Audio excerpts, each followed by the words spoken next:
अस्सलामु अलैकुम वरहमतुल्लाहि वबरकातुहू। हारून रशीद के बेटे की तौबा का वाक़या। बादशाह हारून रशीद से कौन नावाकिफ़ है। आज हम उनके बेटे के किस्सा सुनाएंगे। अब्दुल्ला इब्ने फर्श आबिद आबिद कहते हैं कि मुझे एक मजदूर की ज़रूरत पड़ी जो उजरत पर मेरे कुछ काम कर सके। चुनांचे में बाजार में आया, वहां मुझे एक नौजवान जर्द रंग लोगों से अलग थलग बैठा हुआ दिखाई दिया, जिसके सामने एक फावड़ा और थैला पड़ा हुआ था। उसके जिस्म पर एक ऊनी जुब्बा और ऊनी चादर थी। मैंने उनसे पूछा, क्या मजदूरी करोगे? उसने कहा, जी हाँ। मैंने मालूम किया कि उजरत क्या होगी। उसने कहा, 1 दिरहम और वांक यानी दिरहम का छठा हिस्सा। मैंने मंजूर कर लिया और काम के लिए चलने को कहा। उसने कहा, मेरी एक शर्त है। मैंने पूछा, वो शर्त क्या है? उसने कहा, जब ज़ोहर के वक्त मुअज्जिन अजान देगा तो मैं वज़ू करके मस्जिद में जमात के साथ नमाज पढ़कर वापस आऊँगा। असर का वक्त होगा, फिर भी इसी तरह करूँगा। मैंने कहा, यह शर्त मंजूर है। वो मेरे साथ चल पड़ा। जब हम घर पहुंच गए, मैंने उन्हें सामान मुहैया कर दिया। उसने बड़ी मेहनत से काम शुरू कर दिया और ज़ोहर के अजान तक मुझसे बात न की। जब ज़ोहर की अजान हुई तो मुझसे कहा, ए अब्दुल्ला, अजान हो गई है। मैंने कहा, ठीक है। वो चला गया। नमाज पढ़कर असर तक काम करता रहा।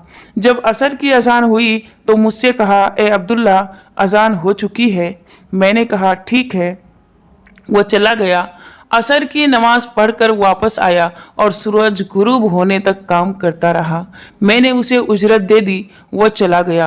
कुछ दिन बाद मुझे फिर मजदूर की ज़रूरत पड़ी।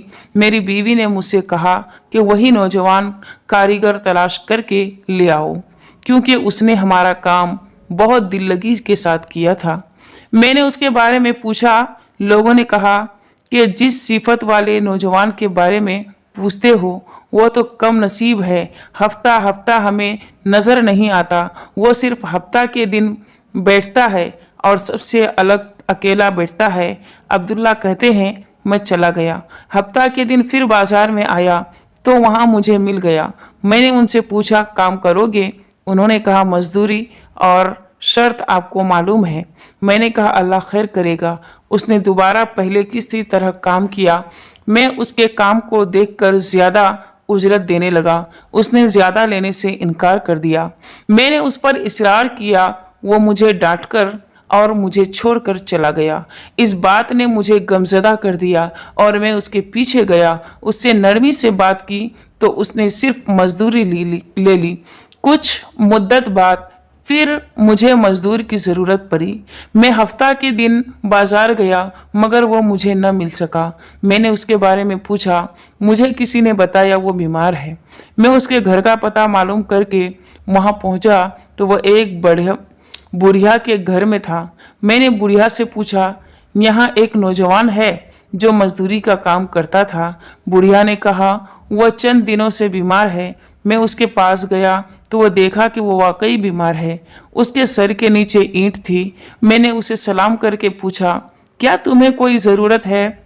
उसने कहा, जी हाँ, अगर आप कबूल कर ले। मैंने कहा, इंशाअल्लाह कबूल करूँगा। उसने कहा, जब मैं फौत हो जाऊँ मेरी इस फावड़ी को बेच देना और मेरे इस ऊनी जुब्बे और चादर को धोकर उसमें कफन दे देना और जेब चाक कर देना। उसमें अंगूठी है, उसको हारून रशीद के पास ले जाना।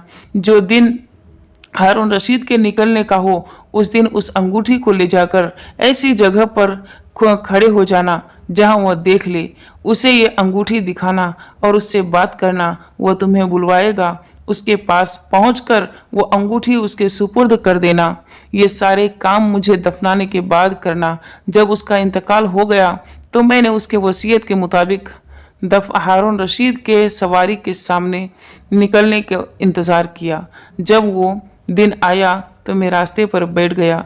जब हारून रशीद गुजरे तो मैंने उनको आवाज़ दी, ए अमीरुल मोमिनीन, मेरे पास आपकी अमानत है। मैंने अंगूठी दिखाई। उन्होंने मुझे रोक लेने और घर जाने का हुक्म दिया। घर पहुंचने के बाद उन्होंने मुझे बुलाया और तन्हाई में मुझसे पूछा, तुम कौन हो? मैंने कहा, मैं अब्दुल्ला इब्ने फरज हूँ। उन्होंने पूछा, ये अंगूठी आपको कहाँ से मिली? मैंने उन्हें नौजवान का पूरा वाक़या सुनाया। हारून रशीद बादशाह रोने लगे, इतना रोए कि मुझे उन पर तरस आ गया। जब वो मानूस हो गए तो मैंने उनसे पूछा, ए अमीरुल मोमिनीन, ये नौजवान आपका क्या लगता था? उन्होंने कहा, वो मेरा बेटा था। मैंने पूछा, इस हालत तक वो कैसे पहुंच गया? उन्होंने कहा, वो मेरे खलीफा मुंतखब होने से पहले पैदा हुआ और बहुत अच्छी परवरिश पाई, कुरान और इल्म सीखा। जब मैं खलीफा बना तो उसने मुझे छोड़ दिया और मेरी दुनिया से उसने कोई चीज़ न ली। यह अंगूठी मैंने उसकी वालिदा को दे दी थी। मैंने हज़ारों की मालियत का याकूत है। मैंने उसकी वालिदा से कहा था कि उसे उस बेटे को दे देना। मेरा ये बेटा अपनी वालिदा के साथ बहुत नेक सलूक करता था।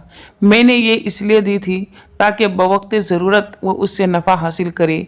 उसकी माँ फौत हो चुकी है और मुझे उसका कोई हाल मालूम न था। तुमने ही उसकी खबर दी है।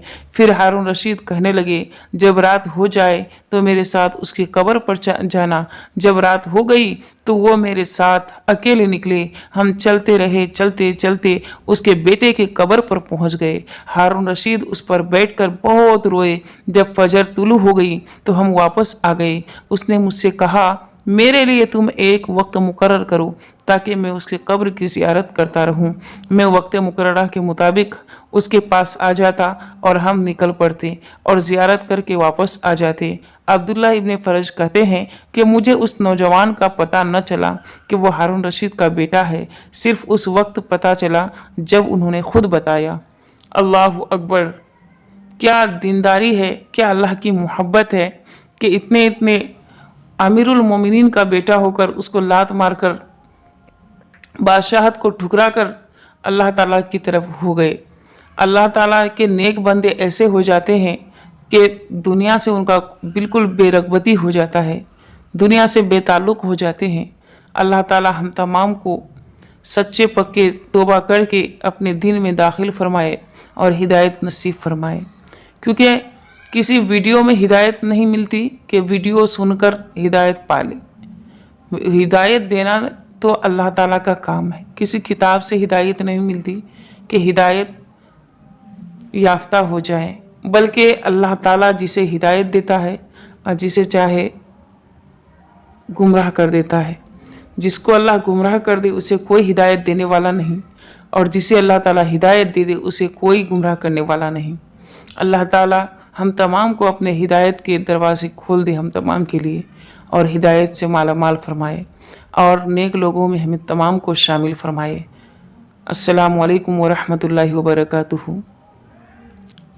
इसी से आप तमाम से रुखसत चाहते हैं। फिर मिलते हैं नेक्स्ट वीडियो में। इसी तरह के वीडियो सुनने के लिए हमारे चैनल को सब्सक्राइब करें। हम्माद अख्तर कासी को। अस्सलामु अलैकुम।